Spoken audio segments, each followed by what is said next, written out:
Somewhere within you, a quiet breath rises again, a truth hidden beneath all your pain. That you are broken, yes, but still alive. We forget this when we fall.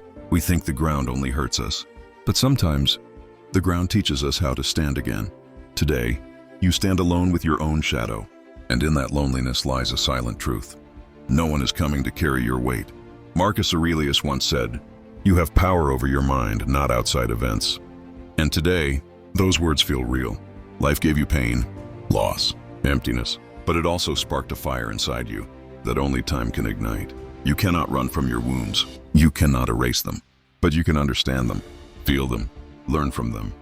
Every night that broke you was not your enemy. It was shaping you, bending you, forging you into someone stronger than the person you were before. Seneca wrote, "Difficulties strengthen the mind as labor does the body." And for the first time, you feel the truth in that. You were given suffering because suffering prepares you. Every restless night, every heavy breath, every moment that clung to your chest like a stone. It wasn't meant to destroy you. It was meant to build you. Sometimes, breaking is the beginning of rising. Sometimes, stopping is the beginning of becoming. You thought everything ended, but the truth is, everything was beginning. Every tear washed fear out of you. Every ache revealed a deeper truth. And truth sets a person free. Epictetus said, "No man is free who is not master of himself." And now, you finally feel what that means. Your life is returning to your hands. Slowly, breath by breath, moment by moment, you are moving. Softly but forward, shaken but alive, fearful but not stopping. And the most powerful part of this journey is realizing light doesn't only live in the sky. Sometimes, light begins within you. Today, you will not stop. You will not look back. Today, you rewrite your story with the pen of silence, the ink of pain, the courage of becoming. And the story is only beginning. And so you walk into a new chapter that no one else can write for you. A chapter carved from the echoes of everything you survived. The world tried to quiet you, but you are still here, breathing, trying, becoming. You don't rise in one moment. You rise in fragments. A thought here, a breath there, a single choice repeated again and again, to not give up. That is how strength is born, not through loud victories, but through silent persistence. There were nights you questioned your worth, days when your reflection felt like a stranger, moments when hope slipped through your fingers, like sand you couldn't gather back. But even then, even at your lowest, life whispered through your trembling bones, "Stand anyway." You didn't understand it then, you only felt the ache. But that ache was movement.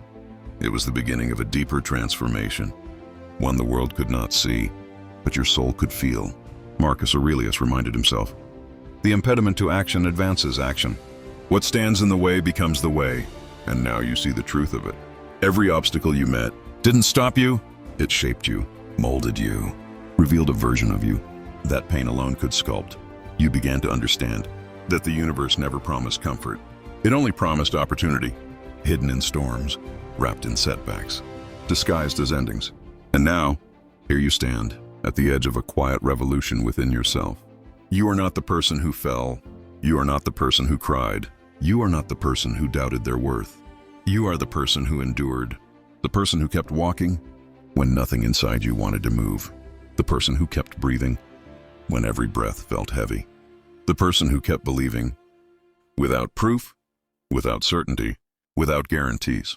Strength is not loud. Strength does not shout. Strength does not announce its arrival. Strength whispers. Strength grows in shadows.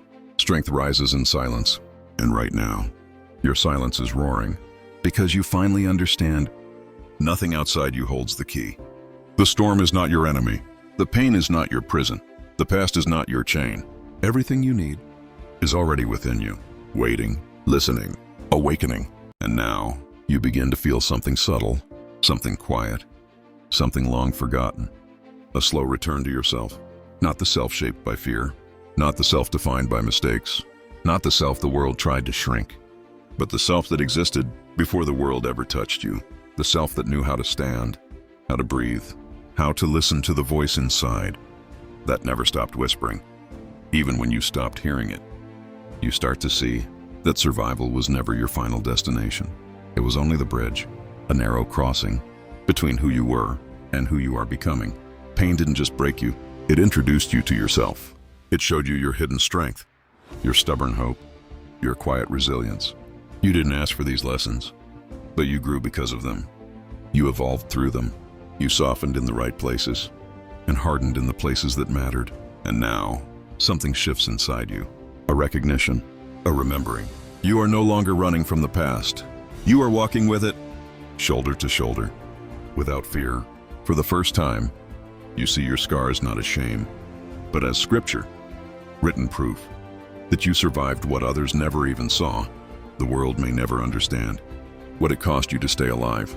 But you know, your soul knows, your silence knows, and that is enough. Epictetus once said, "Circumstances don't make the man, they reveal him." And now that truth stands before you, like a mirror you cannot escape. Your circumstances did not decide you. They uncovered you.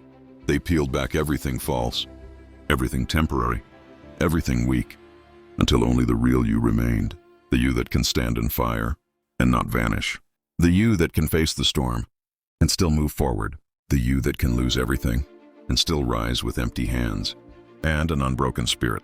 This is self-mastery, not control over life, but control over your response to it. Control over your thoughts, control over your breath, control over the meaning you choose to carry. And now you know nothing can truly defeat you, because you no longer stand against the world. You stand with yourself, and a person who stands with themselves is unstoppable. And so you continue, step by step, into a life that finally feels like your own. Not because it is easier now, but because you are different now. Calmer, clearer, grounded in a way you weren't before. There is a power in you that no one else can touch, a stillness earned through storms survived. You begin to understand that control was never the goal. Peace was, and peace does not come from the world. It comes from the way you choose to see it. You look at your past now without trembling. You look at your future without rushing. You look at the present without trying to escape it. This is growth, not the loud kind, not the kind the world applauds, but the kind the soul recognizes, the soft, steady unfolding of someone returning home to themselves. Marcus Aurelius asked himself each morning, "What is mine to do today?" Not what the world demands, not what fear whispers, not what doubt imagines, just what is mine to do. And now, you carry that same question like a compass, a quiet guide, pointing you back to what truly matters. You don't chase validation anymore. You don't seek permission anymore. You don't wait for the perfect moment. You create it. You trust your footsteps now. You trust your breath. You trust the slow unfolding of a life rebuilt with intention. Because pain may have shaped you, but choice is shaping who you become next. You choose courage.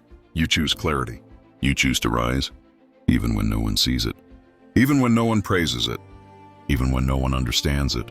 Your strength is no longer a performance. It is a quiet truth, a lived truth, a truth felt in how you carry yourself, in the soft hours of the morning and the heavy hours of the night. And slowly, you begin to feel gratitude, not for the suffering, but for who you became because of it. You realize that every ending sharpened you, every loss revealed you, every heartbreak purified you, and every moment of darkness was simply the universe, asking you to turn inward and discover the light you'd forgotten. This is your transformation, not sudden, not dramatic, but deep, honest, irreversible. And now, a new quiet rises within you, not the silence of emptiness, but the silence of understanding. You begin to see that life was never asking you to be perfect. It was asking you to be present, to show up, to breathe through the chaos, to remain awake. Even when everything in you wanted to shut down, you start to recognize that the greatest battles were never against the world. They were within you, against your fear, your doubt, your impatience, your old story that told you you weren't enough. But now, that story doesn't fit anymore. It falls off you, like a weight you no longer wish to carry. You've outgrown the version of yourself who survived in fear. You're becoming the version who lives in intention. Seneca once wrote, "We suffer more in imagination than in reality." And slowly, you see how many of your wounds were born not from life, but from the thoughts you repeated until they felt like truth. Now you question them. Now you breathe through them. Now you respond with clarity instead of panic. This is mastery, not of the world, but of yourself. You choose what you let in. You choose what you let go. You choose what deserves space in your mind and what no longer deserves a home in your heart. You begin to notice the small things more deeply, the warmth of sunlight, the weight of a quiet breath, the softness of moments you once rushed past. You start treating your life as something sacred, because you finally understand it always was. You see your future now, not as a place you must chase, but as something you're slowly creating with every decision you make. There is no race, no finish line, no enemy chasing you. There is only you, moving with intention, guided by purpose, grounded in a strength you once doubted you had, and forgiveness begins to bloom. Not for the world, but for yourself. For the times you didn't know better, for the nights you felt weak, for the years you carried pain, as if it was your identity. You see now that you were learning, growing, transforming, in ways only time could reveal. And through it all, you never fully gave up, even when you thought you did, even when you felt empty, even when you believed you were lost. Something in you, small, quiet, steady, kept going. That is the part of you that will lead the rest of your life. That is the part of you that refuses to break. That is the part of you that understands who you truly are. And it's waking up stronger than ever. And now, you begin to feel the weight of your own power. Not the kind that shouts, but the kind that holds steady. When storms roar around you, you realize that life's harshest moments were never meant to crush you. They were meant to refine you, to burn away everything unneeded, to leave only what is real. You see the truth clearly now. The world will always test you. It will always challenge you. It will always push you toward fear, doubt, and anger. But the world does not define you. It cannot take what you have forged inside. Epictetus said, "It's not what happens to you, but how you react to it that matters." And today, that is no longer a lesson you read. It is a truth you feel, in the marrow of your bones. Your reactions, your choices, your breath, they are your weapons, your refuge, your freedom. You begin to notice the rhythm of your own life, how you once stumbled through chaos, and now you move through it with intention. You have become the calm in the eye of your own storms, and you understand that courage is quiet. It does not need applause. It does not demand recognition. It is simply the act of rising again and again, even when no one watches, even when the world doubts you, even when your own mind whispers, you cannot. You are learning the art of patience, not waiting, but building, not rushing, but becoming, not fearing the unknown, but facing it with the quiet certainty that you have survived what you thought you couldn't. Your heart begins to settle into its own rhythm, a steady, unwavering drumbeat that reminds you that you are alive, that you are capable, that you are enough. And in that stillness, you see the beauty of your own life, not as it should be, but as it is. Every scar, every tear, every loss, they are the brushstrokes of the person you were meant to become. And finally, you understand that freedom is not a distant prize. It is not earned through triumph or wealth. It is born inside you, through mastery of your mind, through courage in your heart, through love for your own soul. You are not just surviving, you are rising. And rising is your birthright. And now, a quiet fire burns in your chest. Not fierce, not chaotic, but steady. A fire born from everything you have endured, everything you have learned, everything you refuse to let break you. You see the world differently now, not brighter, not easier, but truer. You recognize illusion and chaos, and yet you do not tremble. You meet life not as a victim, but as a witness, as a participant, as a sculptor of your own fate. Marcus Aurelius wrote, "The happiness of your life depends upon the quality of your thoughts." And today, you choose them, one by one, like stones placed carefully on a path. Not all will carry you, but those that do will build a road straight to your soul.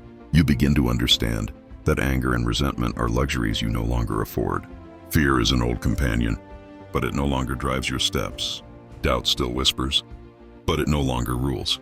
You are learning to move through the world with a deliberate gentleness, a quiet strength, a patience forged in fire, a mind that sees clearly, a heart that beats steadily, and a spirit that refuses to bow.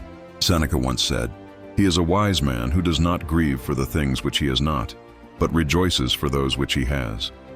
And now, you rejoice, not because life is perfect, but because you are awake to it.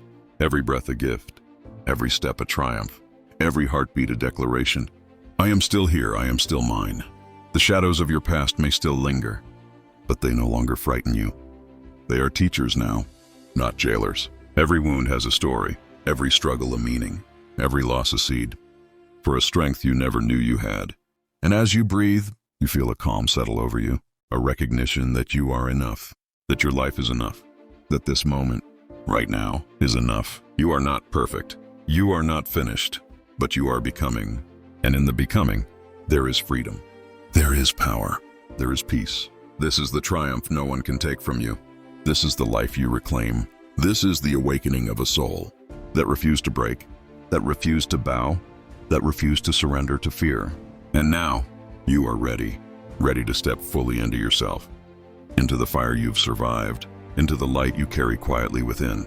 And now, you stand at the edge of something vast, not a mountain, not a horizon, but a truth you can finally see. Your life is yours entirely, irrevocably, and no one can take it from you. All the nights you thought you were alone, all the fears you thought were too heavy, all the pain you thought would break you, have brought you here. Epictetus said, "First say to yourself what you would be, and then do what you have to do." And now, you know exactly who you want to be. Not a shadow of someone else, not a version of yourself shaped by fear or expectation, but you in full, with scars, with strength, with light. You realize that control is not over the world, but over your choices, your thoughts, your actions. And in that control lies liberation, the kind the world cannot steal. The weight of the past falls from you, not because it no longer exists, but because it no longer owns you. Every failure, every tear, every heartbreak, they are no longer chains. They are bridges, bridges to understanding, bridges to power, bridges to freedom. You breathe in deeply, and for the first time in a long time, you feel the pulse of life moving through you. Strong, steady, unstoppable. Seneca wrote, "It is not that we have a short time to live, but that we waste much of it." And now you vow not to waste another moment. Not on fear, not on regret, not on the illusions that once held you down. You are awake, you are alive, and you are ready. Ready to face the world with the calm certainty that nothing outside can shake you unless you let it. Ready to meet joy without fear and sorrow without surrender. Ready to build, to create, to live, fully, fiercely, intentionally. And in this moment, you understand the final truth. Strength is not the absence of struggle. It is the mastery of yourself through struggle. The fire that once threatened to consume you now illuminates your path. The darkness that once terrified you now sharpens your vision. The pain that once humbled you now lifts you higher. You are no longer the person who feared the storm. You are the storm itself. Quiet, unyielding, transformative. And as you step forward, breathing in the vastness of life, you know this: whatever comes, you are ready. Whatever challenges appear, you will endure. Whatever darkness falls, you will rise. Because you have learned what every Stoic knew, what every wise soul whispers. The world may bend you, life may test you, but your spirit is invincible. This is the awakening. This is mastery. This is freedom. And now, everything within you aligns. Every wound, every tear, every silent struggle, they converge into a singular truth. You are more than you feared, more than you suffered, more than you ever imagined. You feel it in your chest, a steady rhythm that is yours alone, a pulse that whispers, "I endured, I chose, I rose." The past no longer chains you. The world no longer frightens you. The voices of doubt no longer define you. You are awake, fully awake, and in that awakening there is power. Marcus Aurelius reminded himself, "The soul becomes dyed with the color of its thoughts."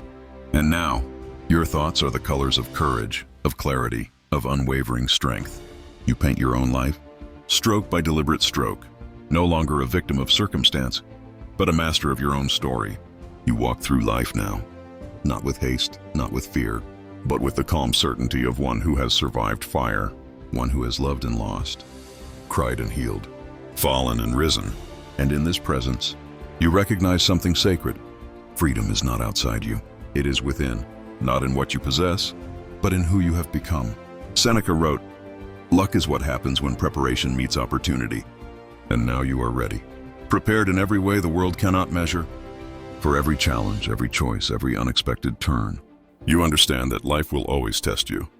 Storms will come, doubts will whisper, pain will arrive unannounced, but it no longer frightens you. Because you are no longer fragile. You are no longer defined by what happens to you. You are defined by how you rise, again and again, with steady breath, with quiet strength, with an unbroken spirit. And in this final realization, you feel a profound peace, not the fleeting comfort of avoidance, but the deep calm of mastery, the certainty that no matter what, you are enough, you are whole, you are free. And as you take your next step, the world may shift around you. Storms may roar, uncertainty may loom, but you walk unshaken, silent, steady, unstoppable, because you have discovered the eternal truth. The power you seek was always inside you. The light you chase was always yours. The freedom you longed for, you became, and now at last, you rise.